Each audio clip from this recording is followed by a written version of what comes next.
and you see it, and she, what are we doing? We chanting. We chanting our ass off, and then wonder why. And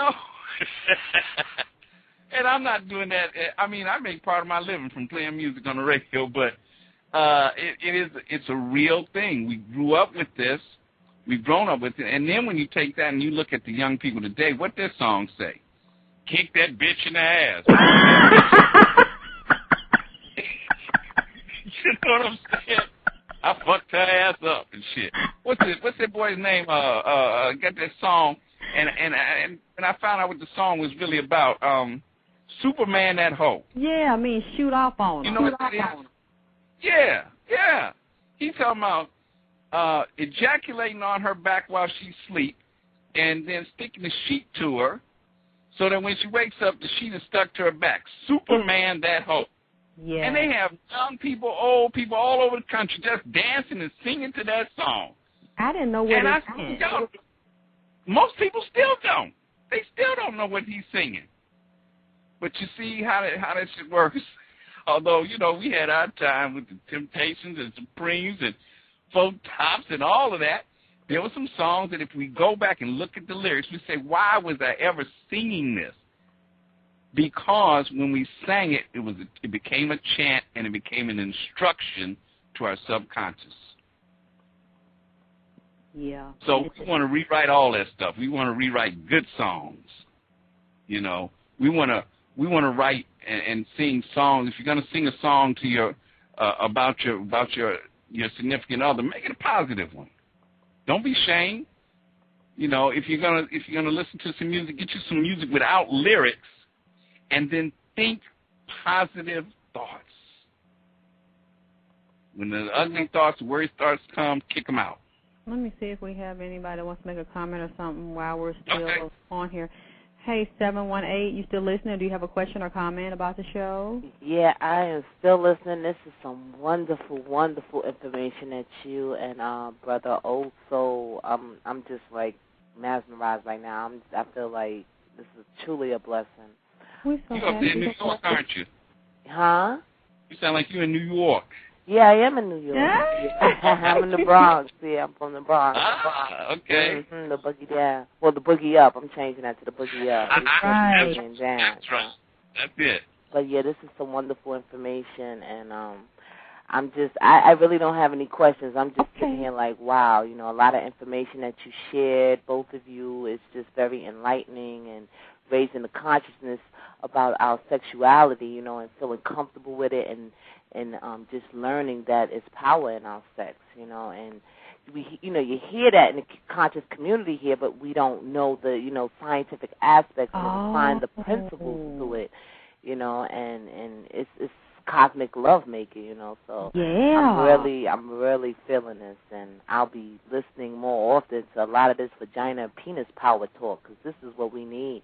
And when you was talking about the slavery part and looking at our conditions today, and we're waiting for someone, like they're wondering why our community is like this, and just listening to this this presentation tonight, or lecture, just building session, I mean, this explains it in a nutshell, I mean, everyone is making love or fucking, or however you want to put it, because it's not the tantric art that they're doing. They don't understand that we wasn't taught the conscious level of our sex, of making love or having sex, and that is one key.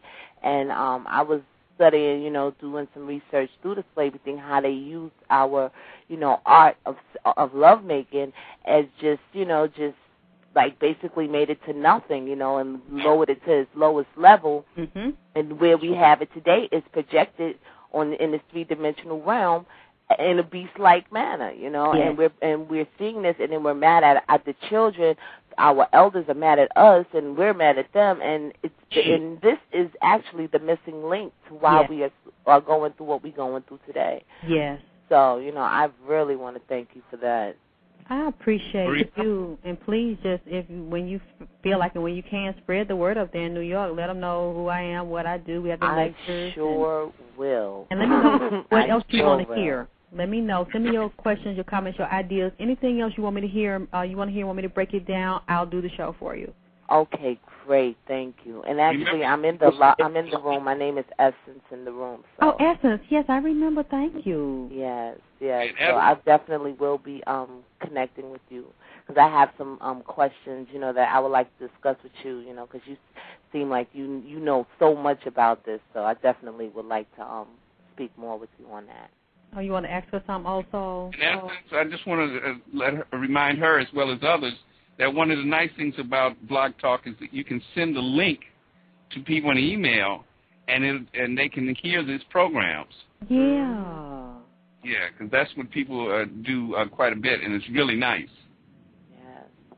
Yeah, so you all spread my show around. Thank you, Essence, for listening. Y'all spread it around. Tell everybody about it. I need y'all's help to make me as popular as possible and make my YouTube vids as popular as possible. So please, when you rate the shows and you leave comments, that also helps my show get more popular. When you give me a rating, a 5-star rating, and you leave a comment about what you think about the show and you enjoyed the show, that helps boost up the popularity because I want to be like a lot of other people. I'm going to Man Talk Radio at 10 because he told me he wanted me to come and speak tonight because he has a major I think a radio station looking at him. He's getting ready to get picked up. So that's why I need y'all to spread my stuff and rate my show and leave comments because I want to get picked up too. Let me see, anybody. 347, you got a question or comment, or you just listening, 347? Oh, that's me. I'm sorry. Oh, I'm just listening. Thank you so much. I appreciate you listening to the show. I just tuned in, and I'm just waiting to hear a little more. Oh, wow, we about to go. You just tuned in. We got 8 minutes. We've been here doing some serious communing and sharing for the past 2 hours. So we're about to go. When you get a chance, just check out the download. Okay. Thank you for listening, being with us. Go ahead, Oso. You want to say something or wrap it up before we... Okay. Yeah, I just want to mention real quick that one of the things that we can do in terms of making our relationships better as we're learning to put these laws in effect and learning to move out of where we've been is by understanding that learning how to see the early signs of things, what I call the first mind. Mm-hmm. You know, a lot of times if we, you know, we'll say this afterwards. We'll say, I should have listened to my first mind. Mm-hmm. Okay? Now, what is the first mind? The first mind is actually our subconscious, okay? And even deeper than that, it takes its information from the superconsciousness. And the superconsciousness is you know, all the knowledge of the universe, all that's come before and all that's still to come. And so we will get a feeling. We'll get a feeling about something. It's actually a vibration about something.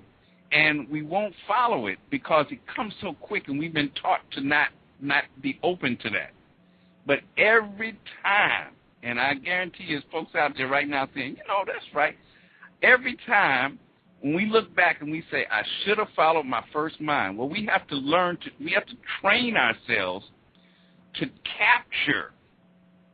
You have to literally learn to tell yourself enough times till it becomes a habit. I want to capture the first thought. I want to capture the first thought, meaning I don't want it to run past me. I want to stop it so that I can utilize it, so that when you have that first thought, when you first meet somebody, you say, something ain't right about them. And then we ignore that and go on to deal with them, right? Then later on we find out, yeah, that person was trouble. You say, I should have listened to my first mind. That's part of it. It's learning to listen, but more importantly, learning to tell your mind to capture that thought so that you have a chance to evaluate, to see what it is rather than just get that fleeting feeling. Okay? And that's a process because, remember, we've been taught not to do that. Yeah. That's why you talk about people who have strong intuitions or strong telepathy.